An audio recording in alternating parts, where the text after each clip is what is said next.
जय हिंद दोस्तों, स्वागत है आप सभी का एक बार फिर से एक नए वीडियो के साथ। जैसा कि आप सबको पता है, इस समय हम लोग एंशिएंट हिस्ट्री को कवर कर रहे हैं और उसके तहत आज के वीडियो में हम लोग मौर्योत्तर काल का पार्ट 2 देखने वाले हैं, जिसमें हम लोग विदेशी शासकों के बारे में जानेंगे।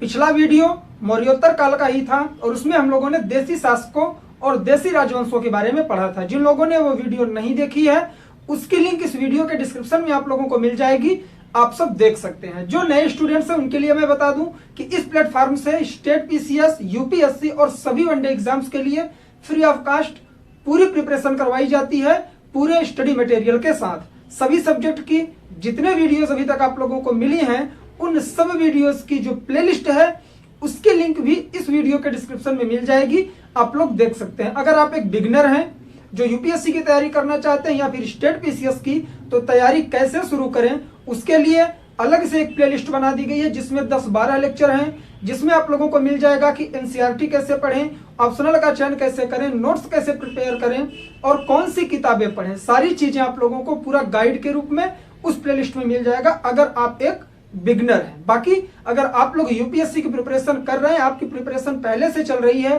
तो इसमें जितने भी कंटेंट आप लोगों को मिलेंगे सब आपके एग्जाम के पॉइंट ऑफ व्यू से इंपॉर्टेंट होंगे। ठीक, चलिए टॉपिक पर आते हैं, समझने का प्रयास करते हैं।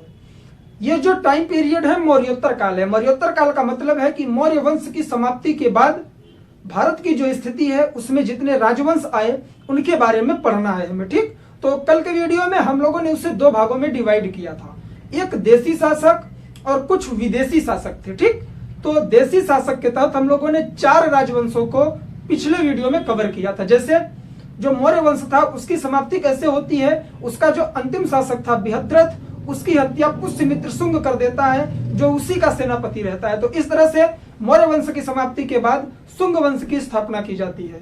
तो हम लोगों ने कल के वीडियो में शुंग वंश को पढ़ा, शुंग वंश के बाद कण्व वंश को पढ़ा था, कण्व वंश के बाद हम लोगों ने सातवाहन वंश को पढ़ा था। ये तीनों राजवंश ब्राह्मण साम्राज्य के थे, ब्राह्मण लोग थे ये। ठीक, और उसके बाद हम लोगों ने एक राजवंश पढ़ा था चेदी राजवंश, जिसने कहां पर मगध पर आक्रमण करके वहां से जिनसेन की प्रतिमा वापस की थी। डिटेल में सारी चीजें हैं, कल के वीडियो में आप लोग देख लेंगे, उसकी लिंक इस वीडियो के डिस्क्रिप्शन में मिलेगी। आज उसी का दूसरा पार्ट है और हम लोग देखेंगे विदेशी शासकों के बारे में कि मौर्य साम्राज्य की समाप्ति के बाद क्या होता है। जैसे देखिए, जब कोई भी शासक कमजोर हो जाता है तो विदेश के लोगों के आने की या फिर बाहर के लोगों के आने की जो संभावना होती है वह बढ़ जाती है। तो इसी का फायदा उठाकर कुछ विदेशी राजवंश या फिर कुछ विदेशी शासक भारत में प्रवेश करते हैं और ज्यादा समय के लिए नहीं, फिर भी कुछ टाइम पीरियड के लिए यहाँ पर वह शासन करते हैं। तो उनमें से जो राजवंश भारत में आए मौर्य काल के बाद, कहाँ के विदेशों के, वो 4 इंपॉर्टेंट हैं, जिसके बारे में इस वीडियो में हम लोग कवर करेंगे। कौन कौन से? पहले हम लोग देखेंगे हिंद यवन शासक, जिसे इंडो ग्रीक या फिर बैक्ट्रियाई शासक बोलते हैं।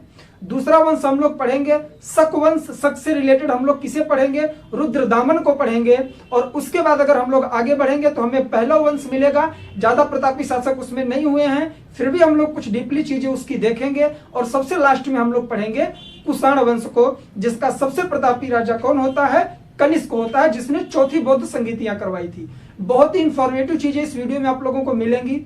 इन 4 राजवंशों को कवर करने में आई थिंक 45 से 50 मिनट लग सकता है। अभी तो वीडियो स्टार्ट हुई है, कोई आइडिया नहीं है। ठीक, तो वीडियो में लास्ट तक रहिएगा, ये मेरी रिक्वेस्ट है। अगर आप लोगों ने वीडियो को लास्ट तक देख लिया तो नोट्स भी बनाने की जरूरत नहीं पड़ेगी, सारी चीजें मैं बोर्ड पर लिखूंगा और साथ ही चीजें एक्सप्लेन भी करूंगा, आपको याद हो जाएंगी। तो चलिए बिना किसी देरी के हम लोग इस वीडियो की शुरुआत करते हैं और बात करेंगे कि मौर्योत्तर काल में जो विदेशी शासक हुए, वो जो विदेशी राजवंश आए, वो कौन कौन से थे। तो जो सबसे पहला है, हम लोगों ने अभी देखा था, पहले का नाम क्या है?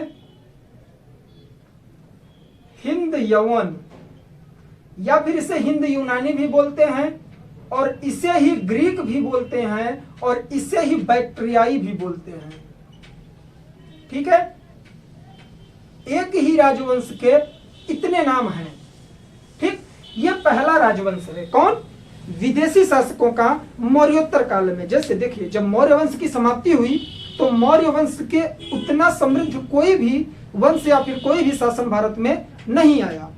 तो जैसे शुंग आए, शुंग भी उतने प्रतापी नहीं हुए। उसके बाद कण्व आए, कण्व के बाद कौन आता है? सातवाहन। फिर चेदी वंश भी आता है, लेकिन ये उतने प्रतापी नहीं होते हैं जितना कि मगध साम्राज्य था या फिर मौर्य साम्राज्य था। तो इनका विघटन हुआ और बाहरी आक्रांताओं को भारत में आने की शरण मिली या फिर भारत में आने का मौका मिला। वो आए और मौका वो भी सही तरीके से नहीं भुना पाए। जैसे हम लोग आज पढ़ेंगे हिंद यूनानी और उसके बाद हम लोग शक देखेंगे, फिर पहलव और कुषाण। तो इनमें भी जो सबसे इंपॉर्टेंट है वह कुषाण है। मैं आप लोगों को इस वीडियो की इंपॉर्टेंस बता दूं, अगर आप लोग यूपीएससी और स्टेट पीसीएस की प्रिपरेशन कर रहे हैं तो स्टार्टिंग के जो 3 वंश हम लोग पढ़ेंगे, कौन से? यूनान वंश और उसके बाद शक या पहलव। इन 3 से पीटी में बहुत सारे क्वेश्चन बनते हैं, ठीक। और जो मेंस का मटेरियल मिलेगा आपको कनिष्क से मिलेगा, अर्थात कुषाण वंश से। चारों के चारों बार राजवंश क्या है, इंपॉर्टेंट है, इसलिए वीडियो में लास्ट तक रहिएगा। अब हम लोग आते हैं किस पर? हिंद यवन शासक, ग्रीक शासक या फिर बैक्ट्रियाई, एक ही नाम है, ठीक। इसी बोर्ड पर मैं सारी चीजें छोटा छोटा करके लिखूंगा और आप लोग वीडियो के लास्ट में स्क्रीनशॉट लेकर चीजें लिख लीजिएगा। और जब तक मैं बोलूं पेन और कॉपी आपको नहीं उठाना है, सिर्फ मेरी बातों को सुनना है और ये मेरी गारंटी है कि आप लोगों को सारी चीजें याद करवा दूंगा। चलिए, टाइम पीरियड आता है 190 ईसा पूर्व का, ठीक। उस समय क्या होता है कि जो हिंद यूनानी शासक थे, हिंद यूनानी थे कहाँ के? तो ये मध्य एशिया के लोग थे। भारत में प्रवेश करते हैं तो जो पहला शासक आता है इसका, उसका नाम है डेमेट्रियस, ठीक। तो मैंने आप लोगों को कई बार बताया है कि जैसे इंडिया की जो पहले कंडीशन थी वो इस तरह से ऐसे करके थी, पूरे पाकिस्तान के साथ इंडिया था, ठीक। तो जो लोग, ये अफगानिस्तान भी इसी के अंतर्गत आता था, ठीक। ऐसे करके यहां से पाकिस्तान निकल जाता है और यहां से फिर ये अफगानिस्तान हो जाता है और भारत की स्थिति ये रहती है, ठीक। और पहले ये पूरा भारत ही था। तो जो लोग आए मध्य एशिया से भारत में आए तो इस तरफ से उन्होंने प्रवेश किया, ठीक। तो जो हिंद यूनानी लोग थे उन्होंने सबसे पहले क्या किया कि ऊपर के 4 प्रांतों पर विजय प्राप्त कर ली। कौन कौन से प्रांतों पर? सबसे पहले अफगानिस्तान पर, फिर उसके बाद उन्होंने पंजाब पर विजय प्राप्त की और पंजाब के बाद उन्होंने सिंध को जीत लिया। शासक कौन था? डेमेट्रियस, ठीक। इंक आ गई क्या? 1 मिनट, अभी मैंने इंक डाली थी मार्कर में ना, तो इस वजह से शायद इसमें ज्यादा हो गई है। बस 1 मिनट, सॉरी, ठीक है। तो जब बैक्ट्रियाई शासक आए तो उनमें जो सबसे पहला प्रतापी शासक था वह कौन था? डेमेट्रियस था। उसने 4 प्रांतों पर विजय प्राप्त की। कौन कौन से?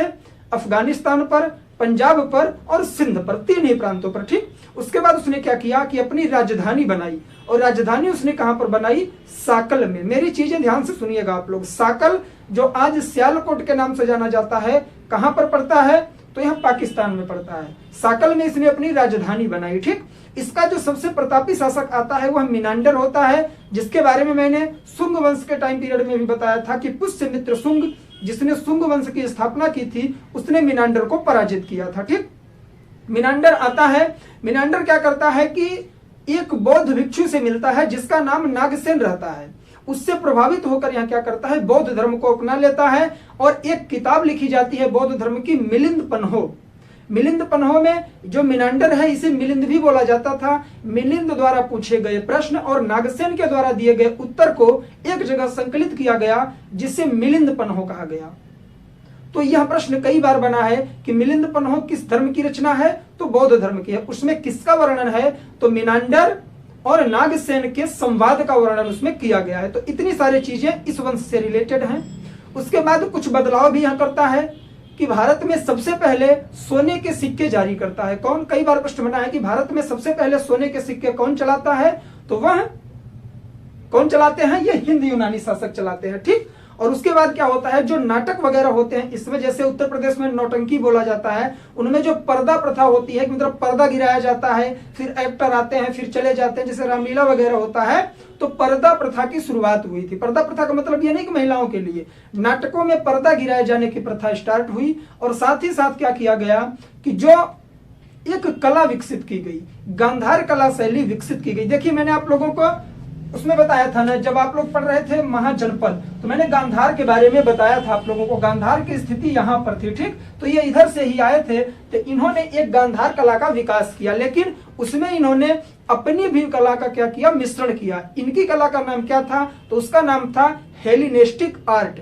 हेलिनेस्टिक आर्ट को मिलाकर और भारत की कुछ देसी कलाओं को मिलाकर गांधार कला का ये लोग निर्माण करते हैं। तो इस तरह से इतनी उपलब्धियां और इतनी चीजें हैं किससे रिलेटेड, हिंद यूनानी शासकों से, उनके बारे में देखेंगे। फिर हम लोग शक पर चलेंगे, फिर पहलव, और उसके बाद हम लोग कुषाण वंश को कवर करेंगे। ठीक, चलिए अब हम लोग लिखना शुरू करते हैं। ठीक है, आइए। तो इसका जो पहला शासक होता है,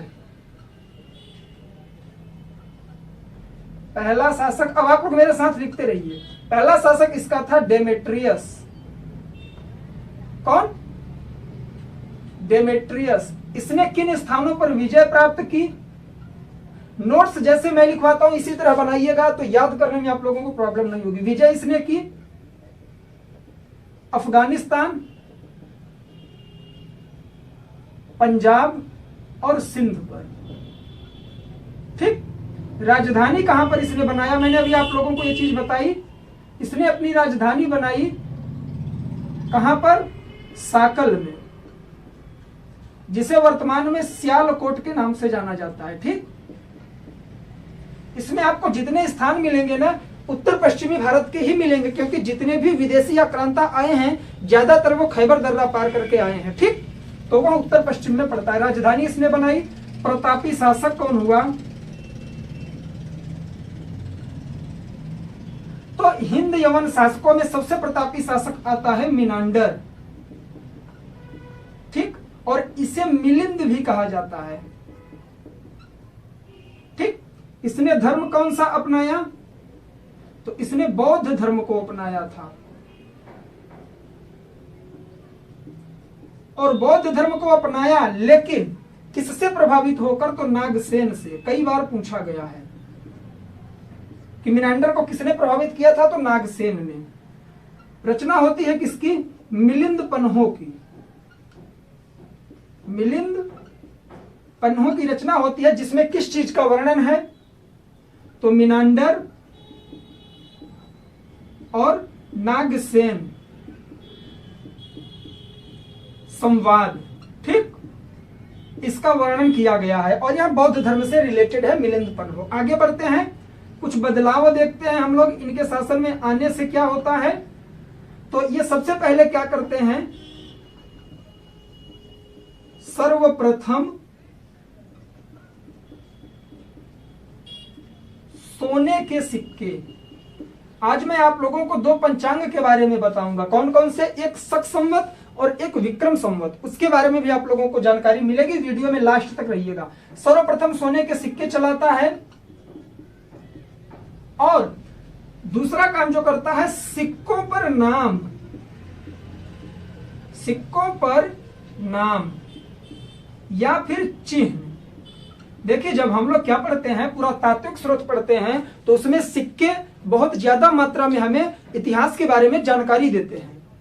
तो कई बार प्रश्न बना है कि भारत में सबसे पहले लिखित सिक्के किसने चलाया? तो वो भी हिंद यूनानियों ने चलाया। ठीक, इससे टाइम पीरियड के बारे में पता लगता है। इन्हें बैक्ट्रियाई भी बोलते हैं। फिर इन्हीं से प्रभावित होकर भारत के शासक भी लिखित सिक्के चलाना शुरू कर देते हैं। ठीक, देखिए, ऐसा नहीं है कि सिक्के इन्होंने पहली बार चलाया। पिछले वीडियो में हम लोगों ने किसे पढ़ा था? सातवाहन। उन्होंने भी सिक्के चलाए थे, लेकिन उनके जो सिक्के थे वह ज्यादातर शीशे के बनाए गए थे, शीशे के, कांसे के, तांबे के। तो इस तरह से सिक्के बनाए गए थे। ठीक, तो सिक्कों पर इन्होंने नाम लिखवाया, चिन्ह लिखवाया, और सर्वप्रथम सोने के सिक्के चलाए। ठीक, तीसरा पॉइंट आया, वह है क्या?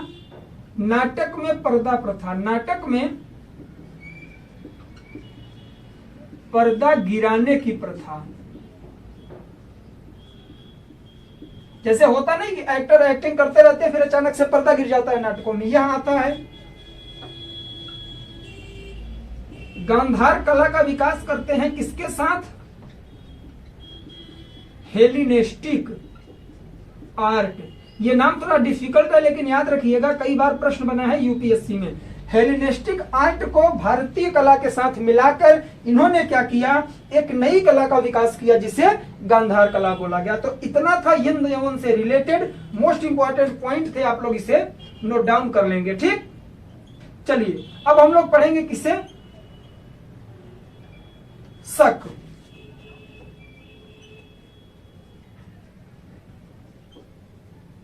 ठीक, इसमें भी एक प्रतापी राजा होता है जिसका नाम क्या था, रुद्रदामन। चलिए शकों के बारे में समझते हैं। शक क्या था, यह एक जनजाति थी जो चारागाह की तलाश में भारत की ओर आती है, और ये भी मध्य एशिया से ही आए थे, ज्यादातर लोग मध्य एशिया से ही आए हैं।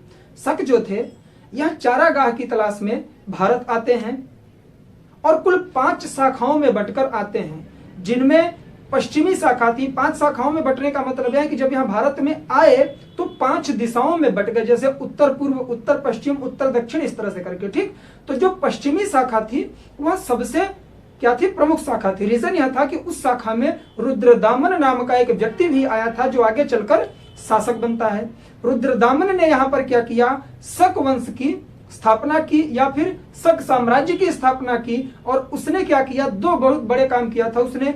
सबसे पहला काम क्या था कि उसने जूनागढ़ अभिलेख लिखवाया, जिसके बारे में हम लोग पिछले वीडियो में भी पढ़े थे, जब महापद्मनंद के बारे में हम लोग पढ़ रहे थे। ठीक, कलिंग के बारे में उससे जानकारी मिली थी। तो क्या हुआ, उससे मौर्य वंश के बारे में भी जानकारी मिलती है, सम्राट अशोक और चंद्रगुप्त मौर्य के बारे में भी जूनागढ़ अभिलेख से जानकारियां मिलती हैं। लेकिन लिखवाया किसने था, तो किसने लिखवाया था, रुद्रदामन ने, जो शक वंश का शासक था, और इसने संस्कृत भाषा में लिखवाया था। तो यह भी इंपॉर्टेंट है कि जूनागढ़ अभिलेख भारत का पहला ऐसा अभिलेख है जो संस्कृत भाषा में लिखा गया था। और उसे लिखवाया किसने था, तो रुद्रदामन ने लिखवाया था। किसके बारे में लिखवाया था, तो मौर्य वंश के बारे में ज्यादा से ज्यादा जानकारियां मिलती हैं। उसके बाद उसने सुदर्शन झील का जीर्णोद्धार करवाया, मतलब सुदर्शन झील का उन्होंने पूरी तरह से मरम्मत करवाया। अब ये सुदर्शन झील कहां से आई, जैसे जूनागढ़ अभिलेख में ही हम लोगों ने देखा था मौर्य वंश के समय कि जब चंद्रगुप्त मौर्य का शासन चल रहा होता है तो उस समय गिरनार, जूनागढ़ अभिलेख को गिरनार अभिलेख भी बोलते हैं। ठीक, गुजरात का एक प्रांत था गिरनार, जहां का एक शासक था, अर्थात वहां का एक सूबेदार था जिसका नाम था पुष्यगुप्त। उसने सुदर्शन झील का निर्माण करवाया था वहां की सिंचाई संबंधी असुविधाओं को दूर करने के लिए चंद्रगुप्त मौर्य के निर्देशन में। तो जब उस समय पुष्यगुप्त ने इसका निर्माण करवाया सुदर्शन झील का, लेकिन रुद्रदामन के समय में आते आते वह पूरी तरह से क्या कहते हैं, बर्बाद हो चुकी थी, जीर्ण शीर्ण हो चुकी थी। ठीक, तो उसकी मरम्मत इसने करवाया था रुद्रदामन ने। प्रश्न बनता है कई बार। ठीक, उसके बाद क्या होता है कि इसी के टाइम पीरियड में 58 ईसा पूर्व में या फिर 58 बीसी में उज्जैन का एक शासक आता है स्थानीय। वह पूरी तरह से शक शासन को परास्त कर देता है और खत्म कर देता है। और उसने क्या किया, उसी समय क्या चलाया, विक्रमादित्य की उपाधि उसने धारण की और विक्रम संवत चलाया। वह कौन था, तो उज्जैन का एक स्थानीय शासक था। ठीक, तो इस तरह से हम लोग शक शासन के बारे में इतने इंपॉर्टेंट चीज लिखेंगे। चलिए सबसे पहले देखिए, जो चीजें मैं बोलता हूं ना, कहीं कहीं आप लोगों को लैंग्वेज थोड़ा लड़खड़ाती हुई लगेगी। ठीक, लेकिन परेशान नहीं होंगे, ध्यान से मेरी बातों को अगर आप लोग सुन रहे होंगे और जो मैं लिख रहा हूं साथ में लिखेंगे तो मेरी गारंटी है कि सारे पॉइंट आप लोगों को याद हो जाएंगे। ठीक, शक शासक ये कौन थे, तो ये जनजाति थे और चारागाह की तलाश में, चारागाह की तलाश में यहां भारत आते हैं। ठीक, कहां से आए थे, तो ये मध्य एशिया से आए थे। ये नीचे दिख रहा है आप लोगों को, मैं जोर से बोल रहा हूं, जनजाति थे, चारागाह की तलाश में मध्य एशिया से भारत में यहां आए थे। ठीक, लाइन टेढ़ी हो गई क्या, ठीक है, मध्य एशिया से भारत में आए थे। कुल 5 शाखाओं में विभाजित थे, कुल 5 शाखाओं में विभाजित होकर यहां भारत में बट गए थे। लेकिन जो सबसे प्रमुख शाखा निकली वह कौन सी निकली, पश्चिमी शाखा। पश्चिमी शाखा सबसे प्रमुख निकली और इनमें जो इसी पश्चिमी शाखा का प्रतापी एक शासक हुआ जिसका नाम क्या था, रुद्रदामन। ठीक है, अब रुद्रदामन के बारे में हम लोग पढ़ते हैं। रुद्रदामन ने क्या किया, अभिलेख लिखवाया। कहां का अभिलेख, जूनागढ़ का, इसे गिरनार अभिलेख भी बोलते हैं, भाषा संस्कृत। ठीक, संस्कृत भाषा का पहला अभिलेख जूनागढ़ अभिलेख है, जिसे जूनागढ़ अभिलेख या फिर गिरनार अभिलेख भी बोलते हैं। ठीक है, आगे बढ़ते हैं। सुदर्शन झील का जीर्णोद्धार,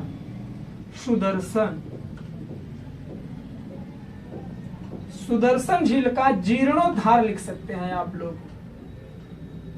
या फिर मरम्मत भी लिख सकते हैं अगर यहाँ डिफिकल्ट लग रहा है तो। ठीक, सुदर्शन झील का इसने जीर्णोद्धार करवाया था। उसके बाद क्या होता है, 58 BC में उज्जैन के स्थानीय शासक से इसकी पराजय होती है। ठीक है, और जब यह पराजित करता है तो वह सबसे पहले क्या करता है, विक्रमादित्य की उपाधि ग्रहण करता है वह स्थानीय शासक, और विक्रम संवत चलाता है। क्या सर विक्रम संवत आज भी भारत में वैलिड है? तो जी नहीं। भारत का जो इस समय कैलेंडर चलता है, जो हम लोग जनवरी फरवरी देखते हैं, यह ग्रेगोरियन कैलेंडर है, लेकिन भारत का जो राष्ट्रीय पंचांग है वह कौन सा है, शक संवत है। ठीक, जिसे हम लोग आगे पढ़ेंगे, जिसे कनिष्क ने शुरू किया था। तो 3 कैलेंडर आपको पढ़ना है। कौन सा? पहला अभी हम लोगों ने देखा विक्रम संवत। अगर विक्रम संवत का टाइम पीरियड आपको निकालना है तो क्या करना पड़ेगा कि वर्तमान में जैसे 2021 चल रहा है, तो उसमें आपको क्या करना पड़ेगा, 58 वर्ष और ऐड कर देंगे तो वो आ जाएगा रियल में कौन सा, विक्रम संवत। क्यों? क्योंकि यह 58 ईसा पूर्व में चलाया गया था। ठीक, आगे बढ़ते हैं। अभी आगे जब मिलेगा कौन सा संवत हम लोगों को, शक संवत, तब इस पर डिटेल में हम लोग बात करेंगे।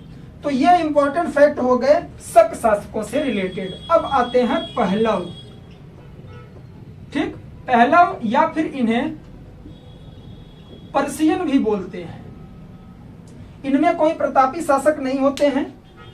क्या होता है कि जब पहलव भारत में आते हैं तो उस समय ये भी मध्य एशिया से ही भारत में प्रवेश करते हैं, तो तक्षशिला को ये राजधानी बनाते हैं। यही इंपॉर्टेंट है, तक्षशिला को यहाँ राजधानी बनाते हैं।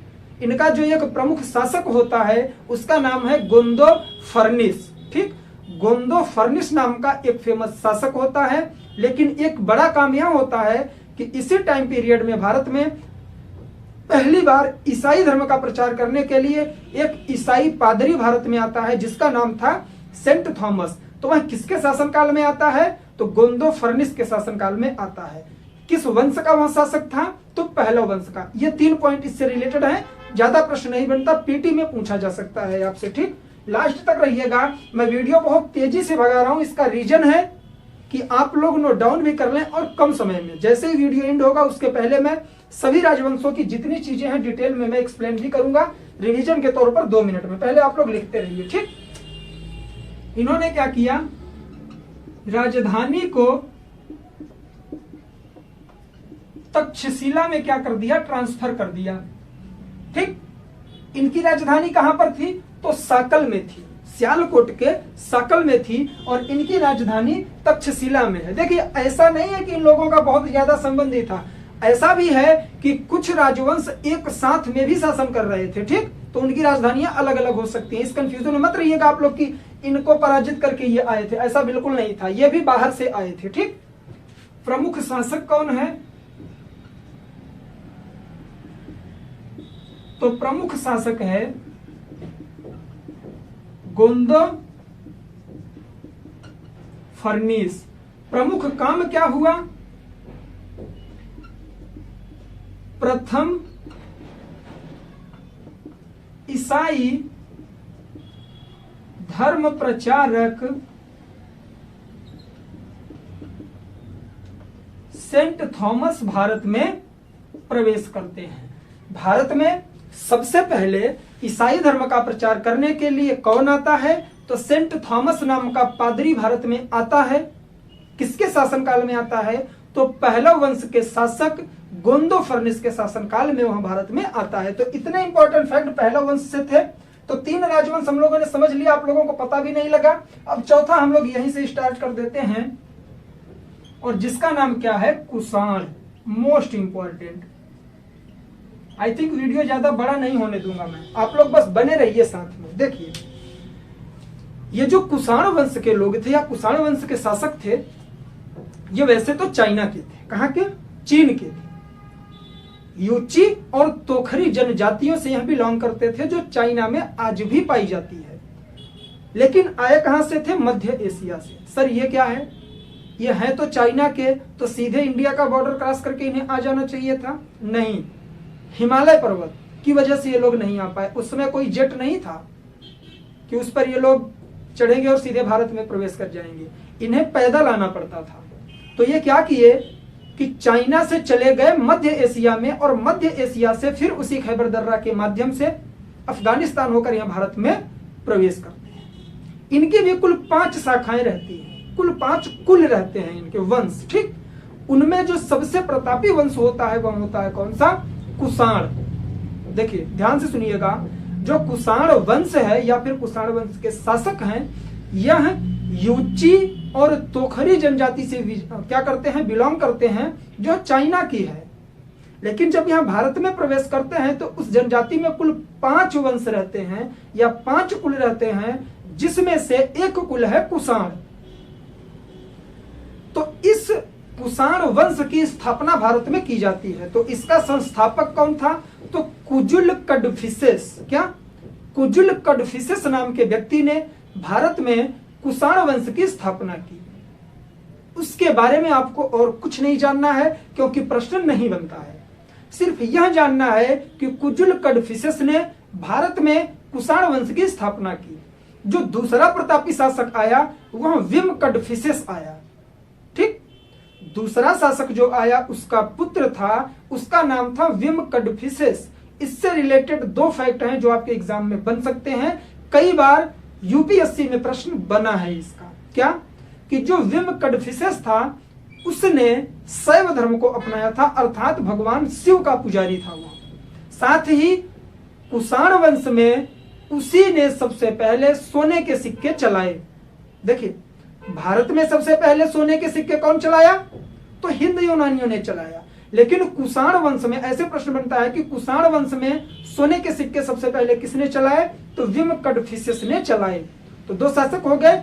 तीसरा आता है सबसे प्रतापी शासक कुषाण वंश का, जिसका नाम रहता है कनिष्क। कनिष्क जैसे ही शासक बनता है, यह पूरी राजधानी चेंज कर देता है।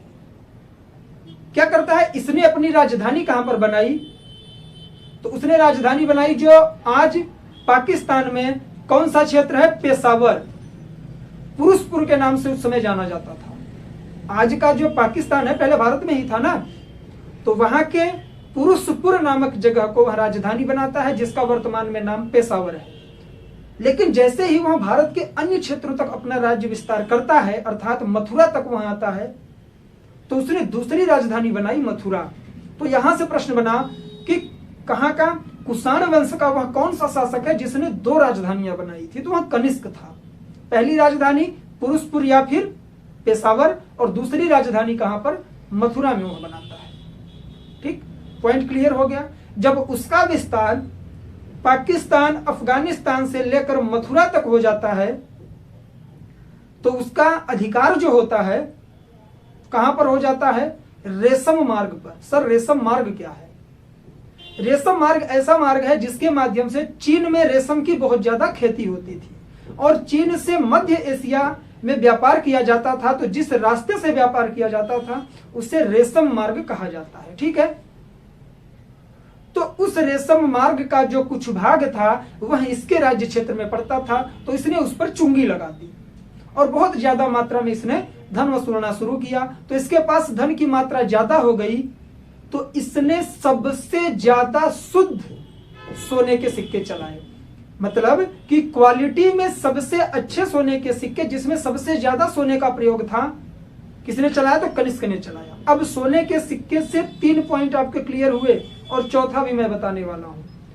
सबसे पहला कि सबसे पहले भारत में सोने के सिक्के किसने चलाए? तो हिंद यूनानियों ने चलाए। कुषाण वंश में सबसे पहले किसने चलाया? तो वह था विम कडफिसेस। कनिष्क ने सबसे शुद्ध सोने के सिक्के चलाए क्वालिटी में। और सबसे ज्यादा सोने के सिक्के कौन चलाया, तो अगले वीडियो में हम लोग पढ़ेंगे जब गुप्त साम्राज्य, तो गुप्त वंश के शासकों ने सबसे ज्यादा मात्रा में सोने के सिक्के चलाए। बहुत इंपॉर्टेंट है, चारों पॉइंट आप लोग याद रखेंगे। सबसे शुद्ध सोने का सिक्का कौन चलाता है, तो कनिष्क चलाता है। लेकिन कनिष्क सिर्फ सोने का ही सिक्का नहीं चलाता है, वह तांबे का भी सिक्का चलाता है। तो प्रचलन में जो मात्रा में सबसे ज्यादा, देखिए क्वालिटी और क्वांटिटी, क्वालिटी की मतलब है शुद्धता, तो सोने का सबसे शुद्ध सिक्का उसने चलाया। लेकिन क्वांटिटी में, मात्रा में सबसे ज्यादा सिक्का उसने किस चीज का चलाया, तो तांबे का चलाया था। दोनों पॉइंट ध्यान से आप लोग याद रखिएगा कि सबसे अच्छी क्वालिटी का सिक्का सोने का था और सबसे ज्यादा क्वांटिटी अर्थात मात्रा में उसने तांबे का सिक्का चलाया था। तो वह क्या करता है, 78 ईस्वी में वह शासक बनता है। तो उसी के खुशी में इसने क्या किया था, शक संवत चलाया था। ठीक, 78 ईस्वी में इसने शक संवत की शुरुआत की थी। वही शक संवत आगे चलकर भारत का राष्ट्रीय पंचांग बनता है। कई बार यूपीएससी में प्रश्न बनता है कि शक संवत की शुरुआत किस दिन से या किस महीने से होती है और खत्म कब होता है। तो चैत्र माह में अर्थात मार्च की 21 या 22 तारीख को शक संवत शुरू होता है चैत्र में और खत्म होता है यह फाल्गुन में, अर्थात फागुन में बोलते हैं अपने यूपी की तरफ। ठीक, तो इतने इंपॉर्टेंट फैक्ट किससे रिलेटेड थे, कनिष्क थे और कुषाण से। इसी के समय 3-4 रचनाएं भी होती हैं, जैसे बुद्ध चरित्र हो गई जिसकी रचना अश्वघोष ने किया था, चरक संहिता हो गई, सुश्रुत संहिता हो गई और नागार्जुन जैसे भारत का आइंस्टीन कहा जाता है, ये सब इसी के दरबार में रहा करते थे। सबको हम लोग डीपली समझेंगे। आई होप कि मेरी बातों से आप लोगों को चीजें याद हो गई होंगी। अब चलते हैं हम लोग बोर्ड पर और इस वंश को भी लिखकर वीडियो का एंड कर देते हैं। चलिए, कुषाण क्या थे, इनकी जाति कौन सी थी, यूची और तोखरी। कहां के थे, तो चीन के थे। आगमन कैसे हुआ, मध्य एशिया से। ठीक, मध्य एशिया से। अब इनके बारे में भी अगर हम लोग पढ़ें तो कुल 5, ये 5 है। ठीक, कुल 5 कुलों में विभाजित थे। कौन, कुषाण। आगे चलते हैं, कुल 5 कुलों में विभाजित थे कुषाण। सबसे प्रमुख जो निकला वह निकला कुषाण। और अब कुषाण वंश की स्थापना भारत में होगी, तो इसकी स्थापना किसने किया, तो कुजुल कडफिसेस नाम के व्यक्ति ने भारत में कुषाण वंश की स्थापना की। कुजुल कडफिसेस, लाइन नीचे हो गई, आप लोग लिख लेंगे, लेकिन इससे रिलेटेड कोई फैक्ट नहीं है। दूसरा शासक आता है कुजुल कडफिसेस के बाद विम कडफिसेस।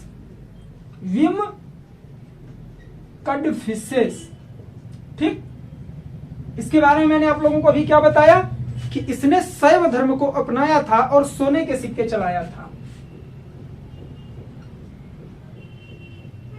शैव धर्म को अपनाता है और सोने के सिक्के प्रचलन में लेकर आता है। ठीक है, कुषाण वंश में यह सोने के सिक्के चलाता है। आगे बढ़ें तो प्रतापी, राइटिंग थोड़ा गड़बड़ हो रही है क्या, प्रतापी शासक आता है कनिष्क। ठीक, कनिष्क प्रतापी शासक होता है। राजधानी इसने कहां बनाई, तो मैंने आप लोगों को बताया कि इसने 2 राजधानियां बनाई थी। कौन कौन सी, पुरुषपुर, पेशावर, ये एक ही नाम है, पुरुषपुर या फिर पेशावर, और दूसरी मथुरा में। यह शासक कब बनता है? तो 78 ईस्वी। हम लोगों ने देखा था कि जो विक्रम संवत आया था वह 58 ईसा पूर्व में आया था, मतलब ईस्वी पहली ईस्वी से 58 वर्ष पहले आया था वह। लेकिन जो शक संवत आएगा 78 ईसा पूर्व में आएगा। क्यों? क्योंकि जब 78 ईसा पूर्व में कनिष्क शासक बनता है तो इस खुशी में वह शक संवत चलाता है। ठीक, चलिए 78 ईस्वी में शासक बना और शक संवत चलाया। शक संवत चलाया। अब इसी का सब पॉइंट, शक संवत भारत का राष्ट्रीय पंचांग बन गया। आज भी भारत का राष्ट्रीय पंचांग है। अगर आप लोग विक्रम संवत की बात करेंगे, कहा कि विक्रम संवत की बात करेंगे, जो हम लोगों ने यहां पर देखा था विक्रम संवत, तो इस समय यह नेपाल का क्या है? राष्ट्रीय पंचांग है। ठीक, तो भारत का राष्ट्रीय पंचांग शक संवत बना 78 ईस्वी में। किसने चलाया था? कनिष्क ने। और इसकी पहली तारीख 21 या 22 मार्च को होती है, जिसे चैत्र बोलते हैं हिंदी महीनों में, और खत्म होता है यह फाल्गुन में। ठीक है, तो इसे आप लोग मोस्ट इंपॉर्टेंट करके याद रखेंगे, ऐसे अंडरलाइन कर लेंगे। ठीक, फिर उसके बाद मैंने आप लोगों को क्या बताया कि इसने क्या किया था? रेशम मार्ग पर अधिकार। देखिए रेशम मार्ग था कैसे, जैसे देखिए इंडिया है ऐसे करके, तो यहां चीन था, ये मध्य एशिया इधर था, तो ये ऐसे करके जाते थे मध्य एशिया, तो यहां पर भी इसका अधिकार था, तो इसने यहां पर चुंगी लगा दी थी। ठीक है, तो उसी चुंगी के माध्यम से इसके पास क्या हुआ? बहुत ज्यादा मात्रा में धन की प्राप्ति हुई। तो मोस्ट इंपॉर्टेंट पॉइंट है कि रेशम मार्ग पर अधिकार शुद्ध, यहां सर्वाधिक लिख लीजिए, पहले लिख लीजिएगा, सर्वाधिक शुद्ध सोने के सिक्के, सर्वाधिक शुद्ध सोने के सिक्के यह चलाता है। ठीक, और उसके बाद यह क्या करता है? सर्वाधिक शुद्ध सोने के सिक्के चलाता है, और यह क्या कर लेता है आगे चल के? बौद्ध धर्म को अपनाता है। बौद्ध धर्म के महायान शाखा को, आप लोगों को मैंने बताया था ना कि बौद्ध धर्म हीनयान और महायान में विभाजित हो गया था, तो कनिष्क ने बौद्ध धर्म के महायान शाखा को अपनाया और चौथी बौद्ध संगीति भी करवाया। मैं आपको सब चीजें बता चुका हूं। चौथी बौद्ध संगीति का आयोजन भी करवाता है। कौन? कनिष्क। अब इससे रिलेटेड ज्यादा पॉइंट आपके पास नहीं बचे हैं। इसी के समय गांधार और मथुरा कला का विकास होता है। देखिए गांधार कला मिश्रित कला थी, किस किस की? भारतीय कला और यूनानियों के हेलिनेस्टिक कला का मिश्रण थी गांधार कला। उस समय इसकी स्थापना हुई थी, लेकिन विकास कब हुआ?